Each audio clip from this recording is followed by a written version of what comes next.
This show is produced by the Hartman Media Company. For more information and links to all our great podcasts, visit hartmanmedia.com. Welcome to the AIPIS show for accredited income property investment specialists and those who aspire to be. If you're a real estate, mortgage, or financial professional, this is the place for you. We'll explore innovative investment analysis, sales, marketing, and income-generating strategies for the most historically proven wealth creator, income property. Learn from the experts as they show you how to build a better business and a better life. It's my pleasure to welcome Ryan Minekime to the show. He's the founder of REIanalyst. This is a cool software product that can help sort and organize MLS data. It is more of an investor version of a product than, say, Zillow, where you've got to go look at properties one at a time. Here you can look at an overview of the market. So I thought we'd introduce this to you and let you hear about it. Ryan, welcome. How are you? I'm doing great. Thanks for having me. Yeah, my pleasure. You're coming to us from San Francisco, right? That's correct. Good stuff. You started as an investor, and I guess you, like so many entrepreneurs, were frustrated with the available tools and data out there, and so you hopefully made something better, right? Yeah, exactly. So I started as an out-of-state investor, and I was looking for properties in Indianapolis, and I was part of an out-of-state Facebook group, and one of my friends posted in the group a picture of what the product is now, which is basically a massive list of real estate listings, and it included both market estimates and rental estimates. So I was able to use that and quickly filter cash-on-cash return for basically every house within the market, and it helped me actually purchase my first house. So ever since then, we've been working on building this product out even further. So Ryan, yeah, it's interesting to see the data nicely organized like your product does, but when you use the product and try to select the right investment properties, are you strictly going by the numbers? Because it's sort of easy to look at the one that's got the best return, the best rent-to-value ratio, but does that tell the whole story? No, it never does. And so what I recommend doing, and what I personally did the first time I used it, is I basically sort by the numbers. So I chose to use cash-on-cash return, and I sorted by that, created sort of a top 15 list, and then from there moved over to other tools such as Zillow and Redfin, and went through and looked at pictures, tried to estimate what I thought the rehab might be, and go from there. And so from there, I whittled that 15 list down to about 5 or 10, and that's what I used to actually make offers on. Okay. And so you're really doing this yourself. I mean, you're just dealing with like individual sellers and listing agents. Is that what you're doing? So I then passed those houses off to my broker, and then had my broker reach out and make offers on those houses. Okay. And again, that's how it started. And then from then we built the company around it to allow other investors to be able to do this as well. Did you, find that, what is it, a weekly MLS report, or how often does it come? Yeah, so we have 3 different options. We've actually just made the one-time download free, so anyone can go to the site. They can choose any city that's available and get that one-time download for free. And then we also have a weekly and a daily version of it, depending on how often you're investing and how many offers you're trying to make, et cetera. And how many cities do you have reports in? So right now we have about 8 cities on there. We're currently in California, Colorado, Florida, Texas, Missouri, Indiana, and Utah. And then we're constantly adding cities as well. Right. And what you said cities then reference states. So they're just some cities within those states, I'm guessing, right? It's actually every city within those states. Oh, okay. So that's a lot of coverage. Tell us about the formulas. Like you've got these various columns of data. It's organized just like a spreadsheet. And in fact, that's exactly what it is. It's a Google sheet. The report comes in. But how do you arrive at some of the numbers? You know, for example, it has list price of the property, and then it has what you guys think it's worth.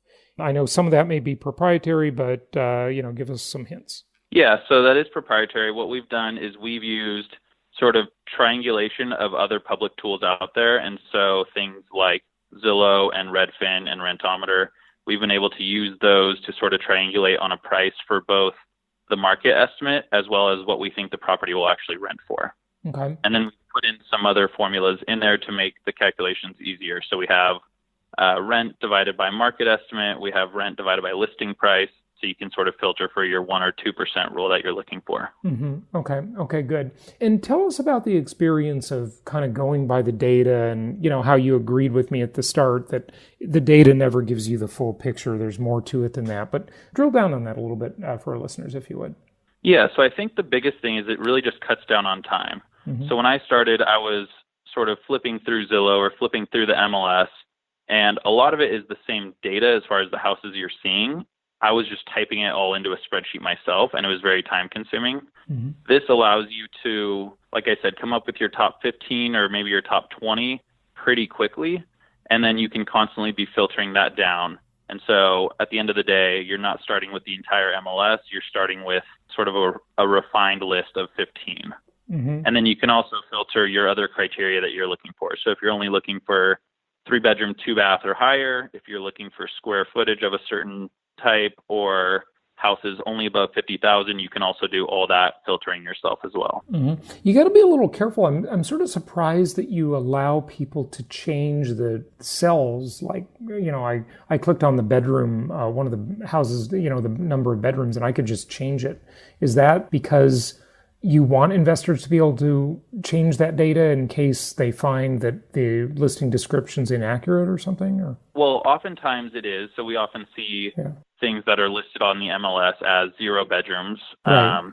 And maybe that's a studio, maybe that's just incorrect. But what you're editing is just your own data, and so it doesn't affect any of the other users. But that's typically what we see is people just changing for things that they know about already. Right. Okay, good. So days for sale, so the days on market number. This is the problem with Zillow. There's just no policing of Zillow, and the data just, it's all over the board. There's properties on there that have sold a long time ago and so forth. But that's the world we live in, right? Asking price, exactly. Market estimate. Now, I notice on a couple of these that you don't have a market estimate, but those are land. They're vacant lots.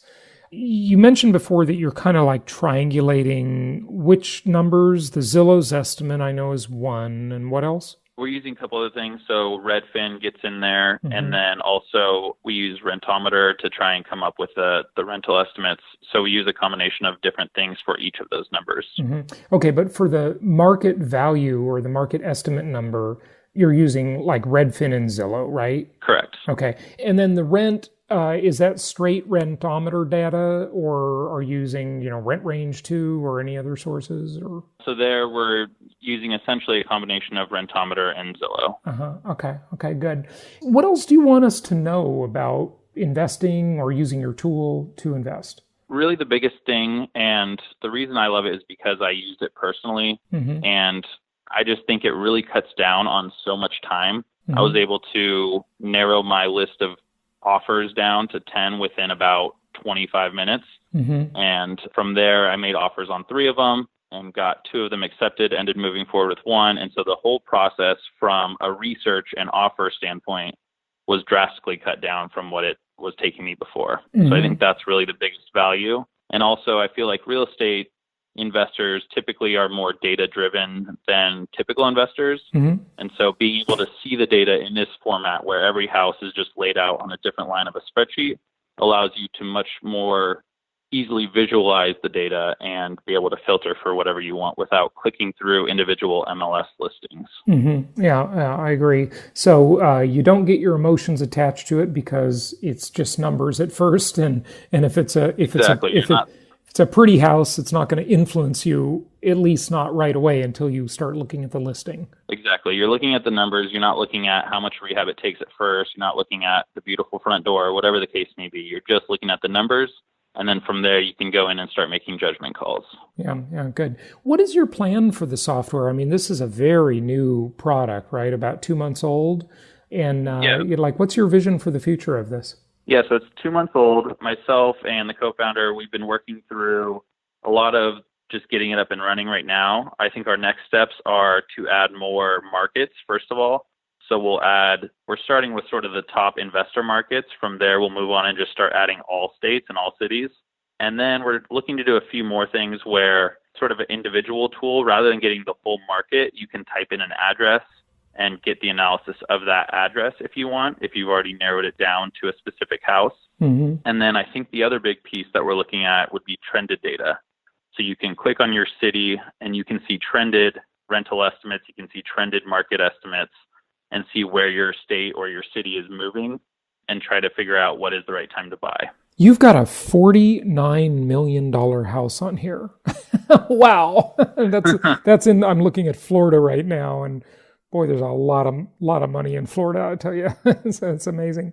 What's the market estimate on a $49 million house? Well, that's a very good question. You guys say that house is only worth $18 million. So, hey, if you got it for $18 million, it might be a great deal, right? Yeah, exactly. Yeah, that's fantastic. Don't you wish there was better rental data available on single-family homes? I mean, it's just too bad. It's as if the whole market in the single-family home world was designed for homeowners, and investors are such an afterthought, whether you be looking on Zillow or the MLS or any platform, Realtor.com, whatever. It's all designed for homeowners, and investors have to do these add-ons to get data. But even with some of the rental estimating tools that, you pull in at least one of them, I know, to your sheet, the data is still pretty wild because investors don't report the rents, so unless the property ended up in the MLS and, it was leased by an agent that reported to the MLS, you're going off sort of, wild data, to say the least. It's pretty fragmented, right? Yeah, it is. And I think that's always going to be sort of something holding us back. I've even noticed I'm personally listing a house for rent in Indianapolis, and I've noticed that I listed it higher and it actually brought this estimate up over the course of like 2 or 3 days. Mm-hmm. And so it's all based on what is being listed out there and not as much as like when houses are sold, when houses are actually leased, it's not factoring as much into the data. So I think it's always going to be sort of a soft point in the analysis that everyone's doing, mm-hmm. which is why we sort of recommend this as an initial tool, but you're still going to have to go do all your own due diligence mm-hmm. after narrowing your list down. Yep. But I think that'll always be sort of a soft spot. Yeah, good point. I always say to investors, embrace the fragmentation. The fragmentation on its face seems frustrating, but it also, by and large, keeps institutional investors out of our world, and leaves the opportunity for mom and pop investors, which is great. But we have seen the last 10 years coming out of the Great Recession, more institutional money at play than ever, with Invitation Homes and Blackstone and, all the rest. It's pretty amazing. We'll see how this changes the market over the next decade or so. It's pretty interesting. But talk to us a little bit more about the due diligence you have to do when you come off of the software, when you're off of REIanalyst. So I think there's a couple main pieces. I think one is the rehab. And so depending on what condition your house may be in, thinking about how much that rehab might be. And if you're in state, that might be driving to the property and maybe doing a walkthrough. If you're out of state, it might be having your contractor or someone else do that for you. I think that's probably the single biggest thing. And then beyond that, it's probably looking at some comps within the area, seeing what those sold for, and then also seeing if you can dig into the rent a little bit deeper, whether that's using other tools that you prefer or whether that's just looking for other rents in the area that are active at the time. So I think it's sort of just verifying those 3 numbers. Sure. The nice thing about the rent is, once you get to know a market, the rent becomes pretty easy to understand just kind of in your head. So you don't need to be super analytical about it once you get the hang of it. But, initially, yeah, you definitely got to do your research and kind of understand what's going on there. Good stuff. Well, is there anything else you want people to know? I think that's about it. I think the biggest thing is we are offering the one-time download for free, so anyone can go onto the website and check this out for free themselves. And then if you have any feedback, you can definitely email us. Excellent. Well, Ryan, thanks again for joining us. Absolutely. Thank you for having me. Thank you so much for listening. Please be sure to subscribe so that you don't miss any episodes. Be sure to check out the show's specific website and our general website, hartmanmedia.com, for appropriate disclaimers and terms of service. Remember that guest opinions are their own, and if you require specific legal or tax advice or advice in any other specialized area, please consult an appropriate professional. And we also very much appreciate you reviewing the show. Please go to iTunes or Stitcher Radio or whatever platform you're using and write a review for the show. We would very much appreciate that.